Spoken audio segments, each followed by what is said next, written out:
Nós estamos lendo a carta de Judas, penúltimo capítulo da Bíblia. E eu gostaria de saber se você já se debruçou sobre essa carta. A menor carta da Bíblia, o menor livro da Bíblia, com apenas um capítulo. Algo interessante, muito precioso para aquela época e também para os nossos dias. Eu sou Cláudio Eduardo, sou pastor e é uma alegria estar junto com você. Vamos caminhando nessa carta e vamos observando, primeiro, quem é esse Judas? Já te garanto que não é o traidor, não é Judas Iscariotes, ele é Judas, servo do Senhor Jesus Cristo, como ele se apresenta, e irmão de Tiago. Se ele é irmão de Tiago, significa que ele é irmão de Jesus Cristo. E sendo assim, ele se apresenta com muita humildade, escrevendo essa carta de forma preciosa, para que aqueles que a lessem, aqueles que a recebessem, fossem fortalecidos na fé. E muito mais, soubessem se defender das heresias que constantemente estavam batendo na porta da igreja.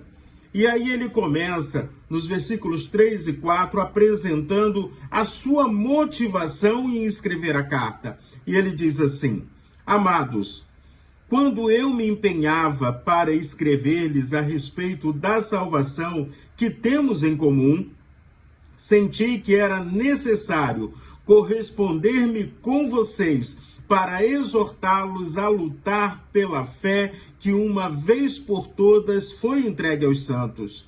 Pois certos indivíduos, cuja sentença de condenação foi promulgada há muito tempo, se infiltraram no meio de vocês sem serem notados. São pessoas ímpias que transformam em libertinagem a graça de nosso Deus e negam o nosso único soberano e Senhor Jesus Cristo.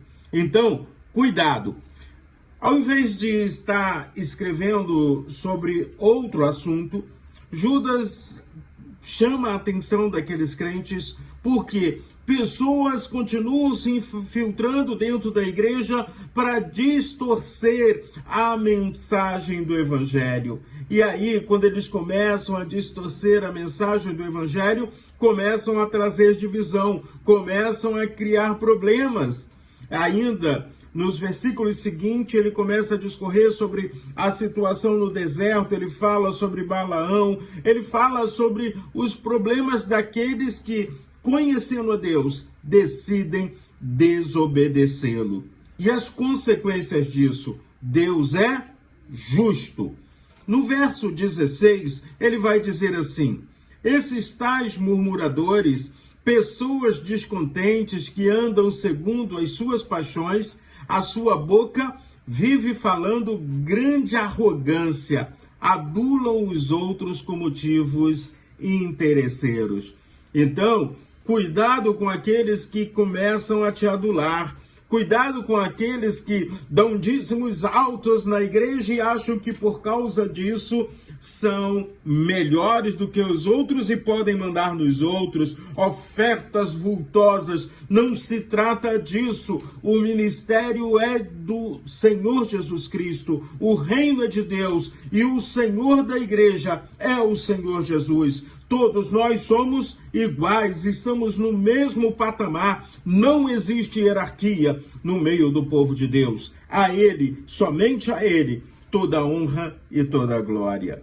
Mais à frente ele continua ainda lembrando aqueles irmãos de que nós não podemos nem fazer parte, nem permitir que haja divisão no meio do reino de Deus. Eu tenho um ditado que eu costumo dizer o seguinte: quando você fala mal do seu irmão, você está ajudando aquele que é o inimigo.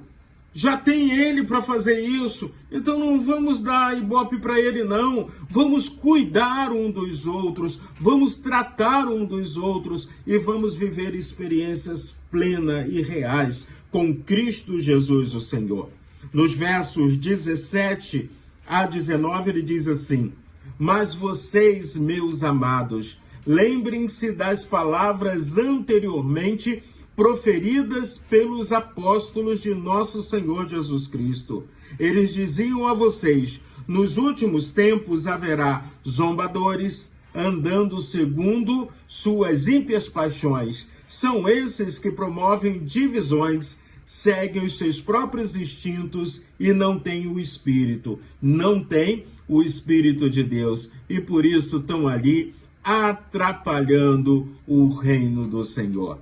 Nos conselhos finais, ele chama a unidade. Ele manda que nós estejamos nos abençoando uns aos outros, que possamos usar de misericórdia, de amor, de compaixão um para com os outros. E o final dessa carta é um hino de louvor e de adoração, reconhecendo que somente a Deus toda a honra e toda a glória. Vamos ler esse hino, está do versículo 24 a 25 e diz assim: e ao Deus que é poderoso para evitar que vocês tropecem e que pode apresentá-los irrepreensíveis diante da sua glória com grande alegria, a este que é o único Deus, nosso Salvador, mediante Jesus Cristo, Senhor nosso, seja a glória, a majestade, o poder e a autoridade, antes de todas as eras, agora